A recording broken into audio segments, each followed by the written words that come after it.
یہ کہتی ہیں کہ کیسے پتہ چلے اس فلاں کی نظر لگی. ہوتا یہ ہے کہ آپ ٹھیک بیٹھے ہیں ہنستے کھیلتے، اتنے میں کوئی شخص آتا ہے اور آپ کی طبیعت خراب ہو جاتی، تب آپ خود ہی کیلکولیٹ کر لیں. نہیں، بدگمانی کیا دلیل ہے اس میں کہ اس کے آنے سے ہی یہ ہوا.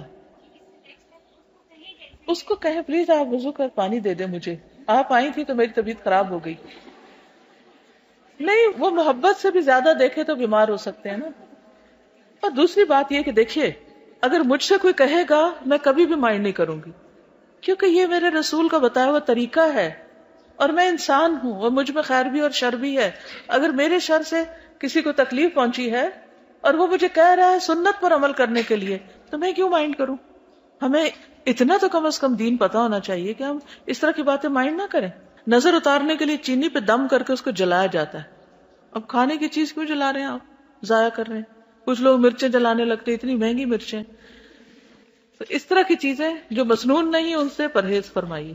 ٹھیک ہے. حضرت عائشہ بیان کرتی ہیں کہ جس شخص کی نظر لگتی اسے حکم دیا جاتا کہ وضو کر کے وضو کا پانی دے دے، پھر اسے بیمار کو جسے نظر لگی ہو غسل کرایا جاتا تھا اور اس سے وہ ٹھیک ہو جاتا، کھل جاتا قید سے.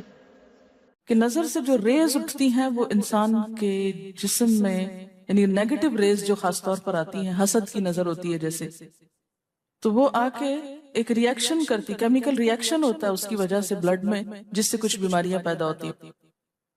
حدیث میں آپ کو سنا دیتی ہوں. حضرت ام سلمہ سے روایت ہے کہ آپ صلی اللہ علیہ وسلم نے ایک لڑکی کے چہرے پر کالے پیلے رنگ کا نشان دیکھا تو آپ نے فرمایا اسے نظر بد لگ گئی ہے، اس پر دم کرو.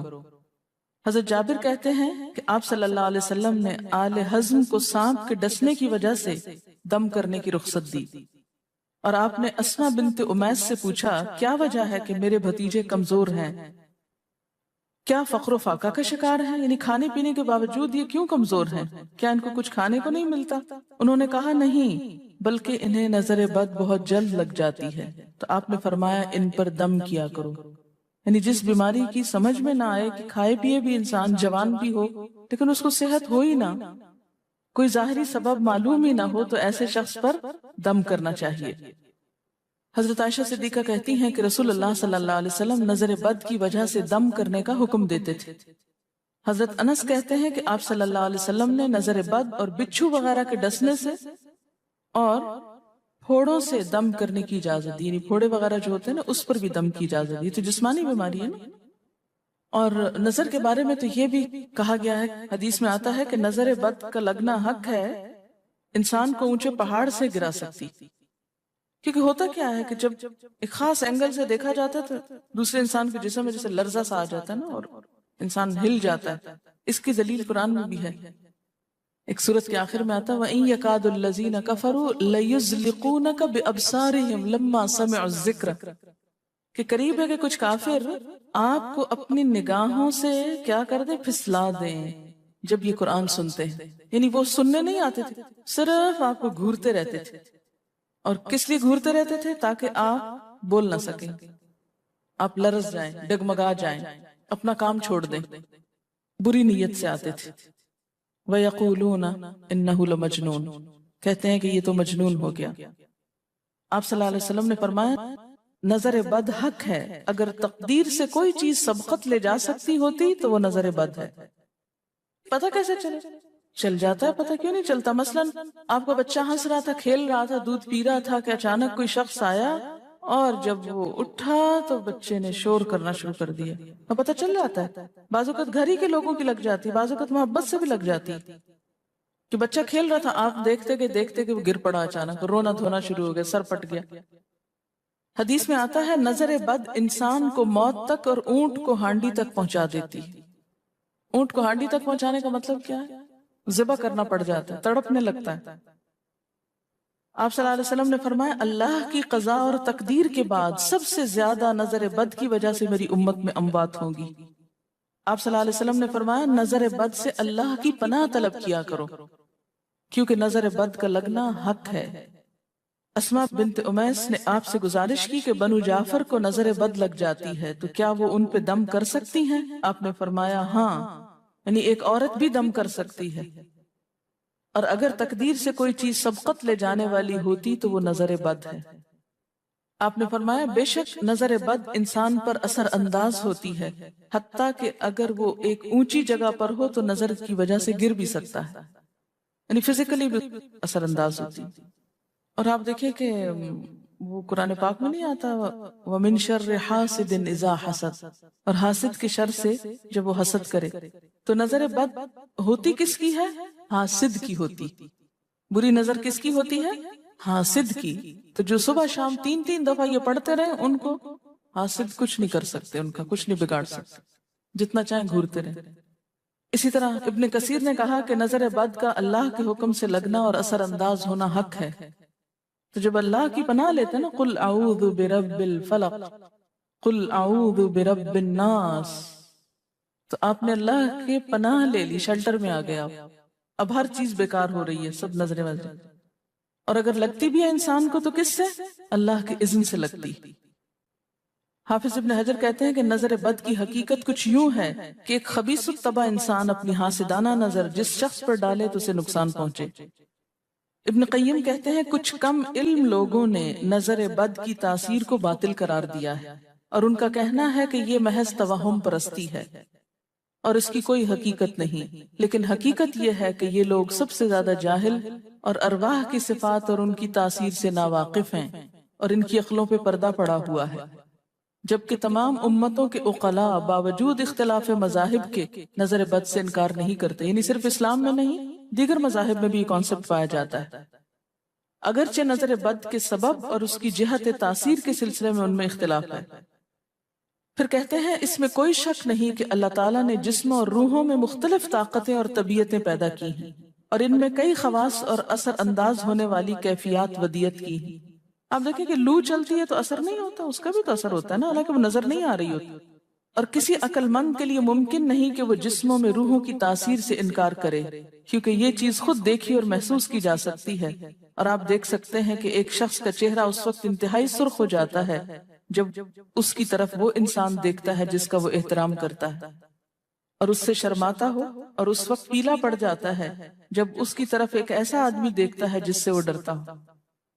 یعنی جس سے آپ ڈرتے ہیں وہ آپ کو دیکھے تو آپ کا رنگ پیلا ہو جاتا ہے. فرمایا یہ سب کچھ روحوں کی تاثیر کی وجہ سے ہوتا ہے، اور چونکہ اس کا تعلق نظر سے ہوتا ہے اور اس لیے نظر بد کی نسبت آنکھ کی نظر کی طرف کی جاتی ہے، حالانکہ آنکھ کی نظر کچھ نہیں کرتی، یہ تو روح کی تاثیر. یعنی نظر یہ نظر نہیں ہے صرف، بلکہ اندر سے روح یا احساسات ہیں جو ٹرانسفر ہوتے ہیں. آپ دیکھیں کہ محبت کی نظر کیا اثر نہیں کرتی؟ کرتی ہے نا. اسی طرح نفرت کی، غصے کی، اور آپ کے چھوٹے بچے خاص طور پہ نظروں کو بہت پہچانتے ہیں. آپ نے دیکھا ہوگا کہ بچے کچھ لوگوں کے پاس فوراً چلے جاتے ہیں اور کچھ لوگوں کے پاس نہیں جاتے. بچوں کی مثال اس لیے دے رہی ہوں کہ وہ معصوم ہوتے ہیں نا، ان کو کسی نے سکھایا پڑھایا نہیں ہوتا کہ ادھر جاؤ اور ادھر نہ جاؤ. اور اگر آپ سکھائیں پڑھائیں بھی تو پھر بھی وہ اپنی مرضی کرتے ہیں، آپ کی نہیں مانتے. تو وہ ایک طرح سے بہترین جج ہوتے ہیں.